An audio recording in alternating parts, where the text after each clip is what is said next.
আসসালামু আলাইকুম এভরিওয়ান, কেমন আছেন সবাই? আশা করি সকলেই ভালো আছেন। আলহামদুলিল্লাহ, আপনাদের দোয়া এবং আল্লাহর অশেষ রহমতে আমিও আছি ভালো। আমার আরও একটি নতুন ভিডিও দেখার জন্য আপনাদের সবাইকে স্বাগতম। আমি তামান্না বলছি চট্টগ্রাম থেকে। কাছে দূরে দেশ এবং দেশের বাইরে যে যেখান থেকে আমার ভিডিওটি দেখছেন সবাইকে জানাই আমার আন্তরিক ধন্যবাদ। আজকে দুপুরে রান্নাবান্না দিয়ে ভিডিওটি শুরু করেছি। আজকে দুপুরে যে পুঁই শাক রান্না করব, রান্না করার জন্য গুছিয়ে নিয়েছি সব কিছু। এখন এই যে রান্নাটা করে নিচ্ছি। পুঁই শাকটা আসলে খুবই পছন্দ আমাদের, কিন্তু এত পরিমাণ অ্যালার্জি থাকে পুঁই শাকের ভিতরে যে পুঁই শাক খাওয়ার সাথে সাথে চুলকানি শুরু হয়ে যায়, এই জন্য অতটা খাওয়া হয় না। মাঝে মাঝে তাও লোভে সামলায় না আর কি, তখন একটু খাই।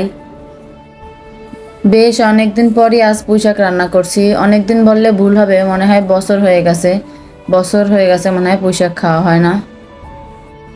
কথা বলতে বলতে শাকটা রান্না করে নিচ্ছিলাম, যে অল্প করে ঝোল দিয়ে দিয়েছি, রান্না করে নেব। পরবর্তীতে রান্না হয়ে গেছে, সেই ভিডিওগুলো হয়তো হারিয়ে গেছে, আমি আর পাইনি খুঁজে, এই জন্য আর দেখানো হয় নাই। আর এই যে আরও রান্না করব দুপুরে মাছ। এই মাছগুলো বেশ কয়েকদিন আগে নিয়ে এসেছিলো, সামুদ্রিক পাঁচমিশালি মাছ। 3-4 রকমের মাছ একসাথে মিক্স করা ছিল এরকমের। সেই মাছগুলাই কয়েক পিস বের করে নিয়েছি, এগুলাই আজকে রান্না করব। ভেজে নিচ্ছিলাম মাছগুলো, ভেজে তুলে নিয়েছি। এখন পেঁয়াজ মরিচ দিয়ে দিচ্ছি, মশলা কষিয়ে মাছগুলো রান্না করে নেব। প্রতিদিন সেই এক রকমের ভিডিও, একই রান্না বান্না, খাওয়া দাওয়া, ঘর গোছানো, এক রকমের ভিডিও হয়তো দেখতে কেউ পছন্দ নাও করতে পারে বা ভালো নাও লাগতে পারে, কিন্তু কি আর করার, যেহেতু ভিডিও করি আর এগুলাই আমাদের প্রতিদিনের কাজ।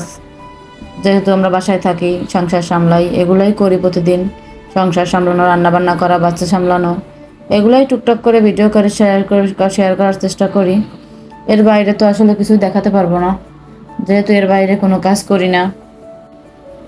রান্না করা আমার হয়ে গেছে, এরপরে আর কোনো ভিডিও শেয়ার করিনি। এই যে এটা সন্ধ্যাবেলা চলে এসেছি। আজকে সন্ধ্যাবেলা নাস্তায় একটু পপকর্ন ভেজে নিচ্ছিলাম, আর এই যে পপকর্নগুলো ভেজে নিচ্ছি এখন। দেখেন পপকর্নগুলো ধীরে ধীরে ফুটে যাচ্ছে আর কি। দেখছিলাম আর ভাবছিলাম যেভাবেই শূন্য থেকে পূর্ণ হয়, মানুষ বলে না যে শূন্য থেকে পূর্ণ হওয়া। দেখেন অল্প কয়েকটা একদম কড়াইয়ের নিচে ছিল, ফুলে ফেপে একদম কড়াই ভরে গেছে। এভাবেই হয়তো মানুষের জীবনটা এভাবে আসলে শূন্য থেকে পূর্ণ হয়। কোনো কিছু না থাকলে ধীরে ধীরে জীবনটা সব কিছুতে পরিপূর্ণ হয়ে যায়। পপকর্নগুলো দেখছিলাম আর সেটাই ভাবছিলাম, সেই কথাটাই হঠাৎ করে মনে পড়লো আমার। জানি না এ পর্যন্ত কেউ আমার ভিডিওর সাথে আছে কি না। যদি কেউ আমার ভিডিওর সাথে থেকে থাকেন তাদেরকে অসংখ্য অসংখ্য ধন্যবাদ জানাই। যদি একটা লাইক দিতে ভুলে যান, প্লিজ একটা লাইক দিয়ে দেবেন। ভিডিওর কোথাও কোনো অংশ ভালো লাগলে একটা কমেন্ট করে জানাতে পারেন। আমার ভিডিও আপনাদের কাছে ভালো লাগলে, আমার পাশে থাকতে চাইলে আমার চ্যানেলটা সাবস্ক্রাইব করে রাখতে পারেন। রাখতেই হবে যে রাখবেন এভাবে বলছি না, বলবো না। যদি আপনাদের ইচ্ছে হয়, যদি ভালো লাগে, মন থেকে ভালোবাসা হয়, তাহলে রাখবেন আর কি। পপকর্নগুলো ভেজে নিয়েছি, আরও চা করে নিয়েছিলাম, ওটা শেয়ার করা হয়নি। আমরা খেয়ে নিয়েছি অলরেডি। আর এটা সন্ধ্যার পরের কিছুক্ষণ পরে ছেলেকে একটু পড়তে বসিয়েছিলাম। ছোট মানুষ যেহেতু ওইভাবে এখনও পড়াশোনার কোনো না, কিন্তু মাঝে মাঝে টুকটাক বসাই।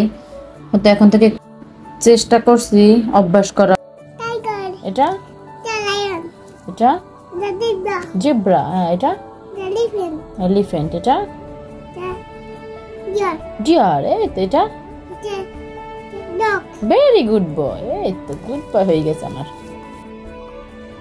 মাশাল্লাহ মাশাল্লাহ মাশাল্লাহ বলতে কেউ ভুলবেন না। আমার বাবাটার জন্য সবাই দোয়া করবেন। আজকে এখান থেকে বিদায় নিচ্ছি। আল্লাহ হাফেজ, আসসালামু আলাইকুম।